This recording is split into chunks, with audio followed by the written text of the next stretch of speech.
Welcome to iDream media. So ఈరోజు మనం మాదాపూర్లో ఉన్న ప్రముఖ యోగా గురు యోగిని అరుణాదేవి గారి యోగాశ్రమంలో ఉన్నాం. మెడిసినల్ ప్లాంట్స్ చాలానే ఉన్నాయి. సో మనం సిరీస్ చేస్తూ ఉన్నాము. అయితే మనం ఈరోజు చింత చెట్టు గురించి తెలుసుకుందాం. చింత చెట్టు చాలా రకాల అనారోగ్య సమస్యలను తొలగిస్తుందని చెప్తూ ఉంటారు. దీనిలో అనేక రకాల మెడిసినల్ వాల్యూస్ ఉన్నాయని కూడా చెప్తుంటారు. మరి ఇది ఏ అనారోగ్య సమస్యలకు ఎలా పనిచేస్తుంది, దీనిలో ఉన్న మెడిసినల్ వాల్యూస్ ఏంటి, ఎలా వాడుకోవాల్సి ఉంటుంది తెలుసుకుందాం. మనతో పాటు ఉన్నారు యోగా గురు అరుణాదేవి గారు. మ్యామ్ నమస్తే. నమస్తే మ్యామ్, సిరీస్ చేస్తూ ఉన్నాం మెడిసినల్ ప్లాంట్స్ గురించి.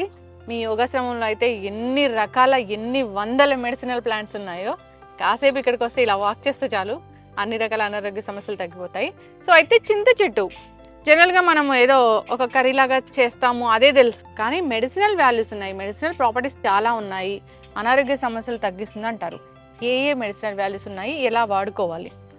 మామూలుగా అందరికి తెలిసింది చింత చిగురు రాగానే అందరూ పప్పు చింత చిగురు వండుకుంటారు, ఒట్టి చింత చిగురు కూర వండుతారు. నాన్ వెజ్ తినే వాళ్ళు అయితే ఇంకా చాలా రకాలుగా చేసుకుంటారు. చింత చిగురు చేపలు, చింత చిగురు రొయ్యలు, చింత చిగురు ఎండు. అసలు నాన్ వెజ్ వాళ్ళకైతే చింత చిగురుతో చాలా వెరైటీస్ ఉన్నాయి. వెజిటేరియన్ వాళ్ళకైతే కొంచెం తక్కువే. సో ఇవి అన్నీ మనకి అంటే వంటల్లో మనం తినడానికి వాడే. దీని మెడిసినల్ వాల్యూ ఏంటి అంటే మెయిన్ చింత చెట్టుకి నొప్పిని తగ్గించే గుణం ఎక్కువ. పెయిన్ కిల్లర్ లాగా పనిచేస్తుంది. ఎక్స్టర్నల్ యూజ్ కూడా పనిచేస్తుంది. జనరల్ గా మనం లోపలికి అని కాదు. ఇప్పుడు పారిజాతం మనం చెప్పాం, అవును, ఏమైనా నొప్పులు ఉంటే అది తీసుకోండి వాడండి అని. ఇది ఎలా వాడతామంటే, ఇప్పుడు ఈ ఆకులు ఉన్నాయి కదా, ఈ ఆకులు ఇట్లా ఆకులు తీసేసుకోవాలి. ముదిరిపోయిన ఆకులు, కొంచెం ముదిరిన ఆకులు ఊరికే ఇట్లా తీసేసుకుని, లేకపోతే ఇలా చిన్న చిన్న ముక్కల కింద చేసాలి. అంటే ముక్కలు ఎందుకు చేయమంటే మళ్ళీ ఇవి మనం ఉడకబెట్టినప్పుడు గట్టిగా అయ్యి గుచ్చుకుంటాయి అన్నమాట స్కిన్ కి. అందుకని ఇలా ఆకులు తీసేస్తాం. ఇట్లా ఆకులు నొట్టి ఆకుల కింద తీసేసి ఒక గుప్పుడు ఆకులు తీసుకోవాలి. సో ఇన్ని ఆకులు ఇంకా ఎక్కువ అంటే ఇన్ని ఆకులు. ఈ ఒక్క ఆకు కూడా పనిచేస్తుంది. బాగా నొప్పులు ఉన్నాయంటే ఇంకా మీకు ఎంత కావాలంటే అంత, ఇంకా అన్ని ఆకులు తీసుకుని ఈ ఆకుల్ని ఏం చేయాలి అని అంటే, ఈ ఆకుల్లో ఒక నిమ్మకాయ కూడా అక్కర్లేదు, సగం చెక్క కోసి ఆ సగం చెక్కను మళ్ళీ 2 ముక్కల కింద కోసి ఈ ఆకులో పెట్టేసేయాలి.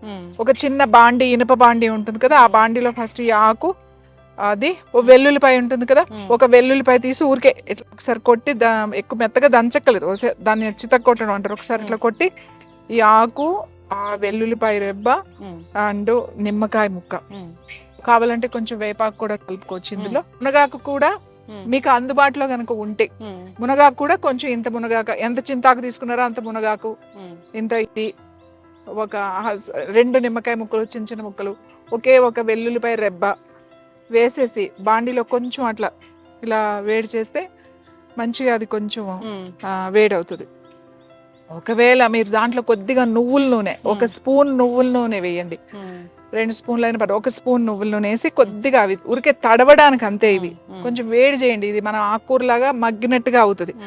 అప్పుడు ఏం చేస్తారంటే, ఒక తెల్లని కూర క్లాత్ ఉంటుంది కదా, తెల్లని బట్ట ఉంటుంది కదా కాటన్, దాంట్లో ఇది వేసేసి మన ఆ బట్టలో వేసి మూట కట్టాలి. మూట కట్టి అప్పుడు ఏం చేయాలంటే, ఆ నూనె ఉంటది కదా, ఆ వేడిది పెట్టి దాన్ని ఎక్కడ నొప్పి ఉంది, సపోజ్ నడు నొప్పి ఉంది, లేకపోతే ఈ భుజాల నొప్పులు ఉన్నాయి, లేకపోతే మెడ నొప్పి ఉంది, లేకపోతే ఈ సైడ్ నొప్పులు ఉన్నాయి, తర్వాత బాగా యాంకిల్ పెయిన్స్ ఉన్నాయి, తర్వాత నీ పెయిన్స్, మోకాళ్ళ నొప్పులు ఉన్నాయి, ఎక్కడ నొప్పి ఉండి మీకు వాపు వచ్చి నొప్పులు వచ్చినాయి, బెనికినవి, వీటికి ఏం చేస్తామంటే మూట కింద కట్టేసి ఆ మూటని వేడి చేస్తూ ఇట్లా, ఇప్పుడు రిస్ట్ పెయిన్ ఉందనుకోండి, ఇక్కడ పెయిన్ ఉందనుకోండి, ఇట్లా అంటూ ఉంటాం అన్నమాట. దాంట్లో నువ్వుల నూనె కూడా ఉంటుంది కదా. మళ్ళీ కొంచెం చల్లగా అయిన తర్వాత మళ్ళీ ఆ పెనం, దోశ పెనం అయినా పర్వాలేదు, చిన్న బాండి అయినా పర్వాలేదు, మళ్ళీ దాన్ని వేడిని ఇట్లా అనుకుని మళ్ళీ ఆ కొంచెం వేడి తట్టుకునే వేడిని ఇట్లా కాపడం అంటాం కదా, ఆ మూటని వేడి చేస్తూ ఉండాలి. ఈ ఆకులు మూట కట్టాం కదా, దాన్ని కట్టుకుంటూ ఇట్లా కాపడం పెట్టుకోవాలి. అలా ఒక 5 రోజులు 6 రోజులు కంటిన్యూస్ గా కనుక మీరు చేశారు అంటే ఆ స్వెల్లింగ్స్ తగ్గి నొప్పులు చాలా బాగా తగ్గుతాయి. చింతాకు, ఒట్టి ఆకులన్నీ లేవండి, చింతాకు అయితే ఉంది మా దగ్గర అంటే చింతాకు ఒక్కటితే కూడా మీరు అలా చేసుకో. ఇప్పుడు మీరు చెప్పిన నువ్వుల నూనె, వెల్లుల్లిపాయలు, చింతాకు ఇవన్నీ కూడా పెయిన్ ని తగ్గించే గుణాలు ఉన్నవి. వాటన్నిటిని ఒక కాంబినేషన్ లో తీసుకున్నట్లయితే ఇంకా చక్కగా పనిచేస్తుంది. వాపు తగ్గుతుంది, తర్వాత మీకు నొప్పి తగ్గుతుంది. అంటే ఒక్కసారి పెట్టుకుంటే కాదు, కనీసం మనకి ఒక 5-6 రోజులు కంటిన్యూస్ గా, లేదా మీకు నొప్పి తగ్గే వరకు పెట్టుకోవాలి. మీకు ఒక 5 రోజులు పెట్టుకోగానే మీకు రిజల్ట్ తెలిసిపోతుంది. ఫస్ట్ డే ఏమవుతుందంటే ఎక్కడైనా నొప్పి ఉన్న దగ్గర పెడితే ఏదో కొంచెం ఎక్కువైనట్టే అనిపిస్తుంది. అమ్మో ఇది పెట్టాను ఎక్కువైందని ఏమో అనుకోకండి.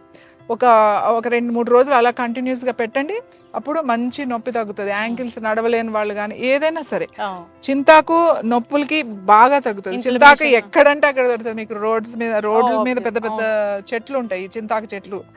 సో మనకి ఇళ్లలో ఇవి పెంచుకోలేం కదా, బయట వెళ్ళినప్పుడు ఈ ఆకు తెచ్చుకుని చేసుకుంటే చాలా మంచిది.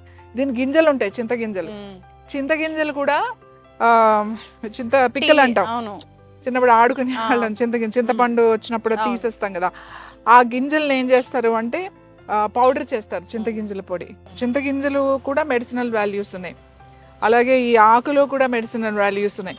ఇంకా చెప్పాలి అంటే ఇర్రెగ్యులర్ పీరియడ్స్ వస్తే ఈ చింత బెరడు ఉంది కదా, అది బాగా ముదిరిన బెరడు అన్నమాట.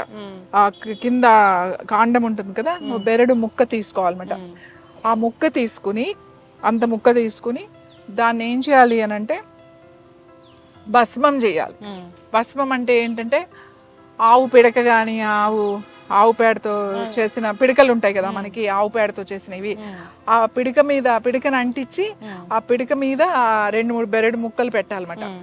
పెట్టి మనం అంటిస్తే అది బాగా కాలుతుంది కదా, అది కాలిన తర్వాత అది జాగ్రత్తగా తీస్తే అది భస్మం అవుతుంది అన్నమాట. దాన్ని మంచిగా మెత్తగా అలా చేసుకుని వస్త్రగాళికం చేసేసి ఆ మెత్తంది ఏదైతే ఈ బెరడు కాల్చామో ఆ పొడి తీసి పక్కన పెట్టుకుని రోజు, ముఖ్యంగా పిల్లలకి మెచ్యూర్ అయిన తర్వాత చాలా మంది తొందరగా మళ్ళీ రావు, పీరియడ్స్ డిలే అవుతూ ఉంటాయి, లేకపోతే ఇర్రెగ్యులర్గా వస్తూ ఉంటాయి, పీరియడ్స్ మధ్యలో ఆగిపోయి మళ్ళీ హార్మోన్ ఇన్బ్యాలెన్స్ అలాంటివి అవుతాయి.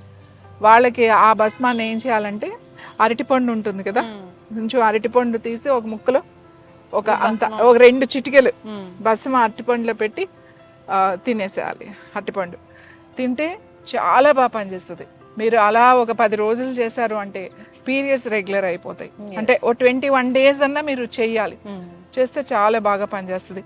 చింతబెరడు అంటే చాలా మందికి తెలియదు, కొన్ని పేర్లు వేరే ఉంటాయి, కానీ మనం చేసుకునే ఓపిక ఉంటే, ఇది రెడీమేడ్ దొరుకుతుంది తెచ్చేసుకోవచ్చు అంటే రెడీమేడ్ కూడా దొరుకుతుంది.